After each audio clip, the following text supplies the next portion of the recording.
Kanalda izleyicilerin merak ettiği bir şey var.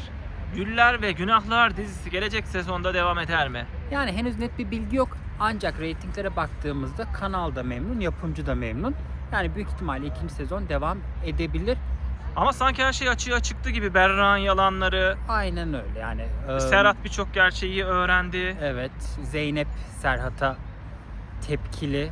Yani şöyle ki tepkili, aslında duygusal olarak değil ama arasındaki anlaşmazlıktan soğukluk var, dolayı, kaderden dolayı. kaderden dolayı, aynen öyle. Yani eğer yolları ayrılırsa kaderden dolayı ve Serhat'ın da eski eşinden dolayı büyük ihtimalle bence finalde yapabilir diye düşünüyorum ben. Yani Ama eğer bir seyirciler ayrılık devam olursa, etmesini istiyor. seviyorlar. Seyirciler o ikisinin arasındaki çekimi beğeniyor.